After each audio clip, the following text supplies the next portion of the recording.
السلام علیکم، میں ہوں عاصم حمید اور آپ دیکھ رہے ہیں یونیک انفارمیشن یوٹیوب۔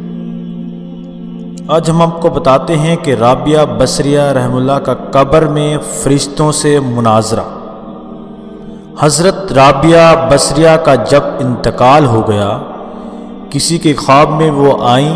خواب دیکھنے والے نے پوچھا کہ آپ کا انتقال ہو گیا تھا، اللہ کے پاس کیسے گزری؟ تو کہا کہ جب مجھے دفن کیا گیا تو فرشتے آئے پوچھنے اور سوال کرنے کے لیے۔ انہوں نے مجھ سے پوچھا من ربک؟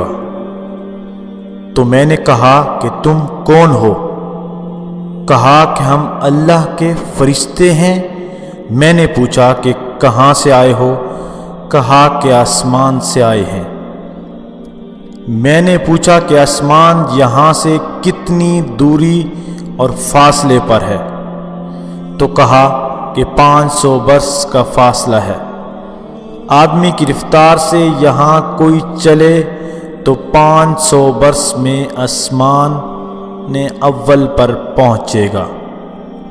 ہاں، فرشتہ کی رفتار بہت تیز ہوتی ہے، اس لیے وہ وہاں سے ایک لمحہ میں آ جاتا ہے۔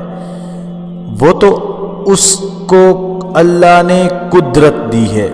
تو انہوں نے کہا کہ یہاں سے 500 برس کا فاصلہ ہے۔ تو میں نے کہا کہ اچھا، تم کو معلوم ہے کہ تمہارا رب کون ہے؟ کہا کہ ہاں، ہم کو معلوم ہے۔ میں نے کہا جب 500 برس کے فاصلے کو طے کر کے تم خدا کو نہیں بھولے تو میں 2 گز زمین سے نیچے آ کر اپنے رب کو کیسے بھول جاؤں گی؟ دیکھیے، اللہ کے نیک بندوں کا کچھ مقام بھی ہوتا ہے، وہ اللہ کے فرشتوں کو بھی ایسا جواب دے دیتے ہیں جو لاجواب ہوتا ہے۔ اگر آپ کو ہماری یہ ویڈیو پسند آئی ہے تو لائک کریں، کومنٹس کریں اور ہمارے چینل کو سبسکرائب کریں تاکہ نئی آنے والی ویڈیو آپ کو حاصل ہو سکے۔ اللہ نگہبان۔